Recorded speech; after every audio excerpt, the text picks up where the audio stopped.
Last and certainly not least, we have two great minds making their mark from Coca-Cola. They came from Atlanta to share their digital anthropology results. Please join me in welcoming Allison Barnes. She's a digital anthropologist, and Justin Graaf. He's the Global Media Insight Director at the Coca-Cola Company. Welcome.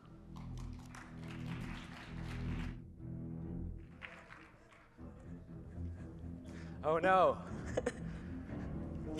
I don't know how you guys feel, but we asked them to play this first because we're ready to say goodbye. And well, first this is in my contract. I have to open this. Oh, shit. I won't open mine. Talk about an all-time backfire. But we have to do that. Had we been on about an hour and a half ago, we would have got twice as many impressions, which would have been great. So we're here today to talk to you about how we handle audiences when it comes to digital and social. As you guys know, Coca-Cola is a big company, and we work all around the globe. We are able to capture information about our audiences because it's been a core component. It's a 4P of marketing. And Coca-Cola believes in the future of marketing is digital. It's TV, it's cross-media, it's an integration of all of those things. And not just as an experiment, not just from the Innovation Fund, but something that we really want to invest in. Now, earlier today, Jeffrey from Twitter talked to us about some of the highlights and the opportunities you can get from using their tool, using social, and understanding what's happening. And we agree that there are some great opportunities from that. And we're going to share two things with you today before everyone gets a chance to head out. First, we're going to talk to you about how we have become better listeners at Coca-Cola and how we're using audience insights at scale around the system. The second thing we'll show you is an example of what not to do. So a mistake that we feel we've made that we identified from our research. And we'll give you the rare glimpse, maybe public affairs wouldn't be that happy with me, but an opportunity to show you what we could have done better. Now, you have the clicker, that's good. This is where it all started in Atlanta. 128 years ago, Coke was doing the 4Ps of marketing before the 4Ps of marketing was a thing. And those fundamentals were focused on the consumer, were focused on the insights, and we feel very connected to that. And we always are looking for ways to be better listeners because we have operations in all but 2 countries on Earth. We speak almost every language across the globe, and it's important for us to hear what our consumers are saying. Next slide for me, Allison. So audiences are at our core, and what that really means is we want to focus on what our consumers are saying. We want to be able to listen to the dialogue they're having, the public conversations that they invite us to. We want to participate in that. And we're going to talk about how those come to life, not just in the US, which is where most of the startups and the other social listening capabilities begin, but all around the globe, which is really important for us to work because we're on a global team. So I'm going to turn it over to Allison. She's going to take you through some case studies and examples of how we've brought this to life. Hopefully you'll get a better understanding of how we're trying to focus our listening efforts and our better understanding to insights from our consumers. Awesome. Thanks, Justin. So we have this rich 100-year history. We have this huge global scale to address. We have over 100 million mentions of brand Coca-Cola each year.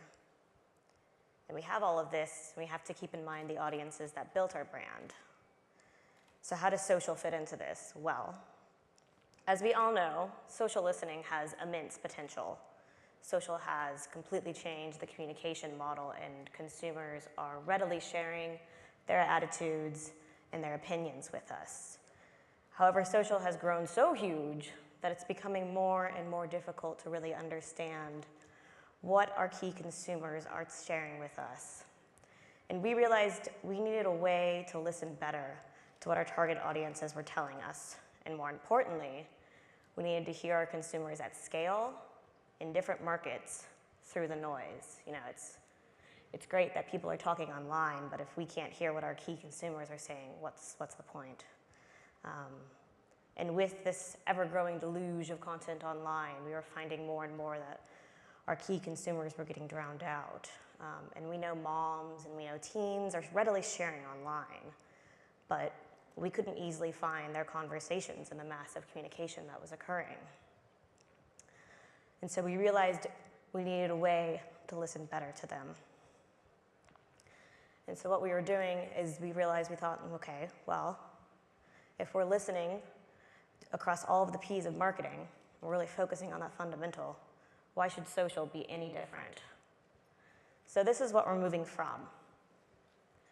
This is a word cloud built from social conversations around brand Coca-Cola, those 100 million mentions. And as you can see, it is super noisy. It has the word Coke in it. That is not useful. This is not useful in planning a strategy. So this is what we're moving to, smarter text analytics. So we built this using conversations collected from one of our target audiences. This is from a group of moms online. And it breaks out their conversations by different channel types, and you can immediately see it is way more insightful and it is way more actionable. And so we built this using our text analytics vendor, OdenText. And we were able to go and map out and see what different topics were being discussed across these different channels. And not only can we do that, but we can automatically stat test the differences across topics, across channels, across audience segments. And this is really valuable to us because it gives us brand audience insights at a greater depth and in a faster way. And so the word cloud doesn't give us a head start, but smarter listening that can focus our analysis does. So Justin mentioned that we were going to tell you something that we did wrong or what not to do. And it's a use case that takes these same approaches and it applies them to photo analytics. So, Coke and meals. Coke and meals go together like Coke and meals. Ever since the beginning in that small little soda shop, an ice-cold Coke has always gone great with a delicious meal. So naturally, a lot of our marketing reflects that. It features this perfect pour next to these gourmet meals. But when we went and we looked at how that was working and how people were responding to it, we found out there wasn't as strong of an engagement, there wasn't as strong as a response as some of our other campaigns, which had us a bit confused. Now, how many of y'all are parents?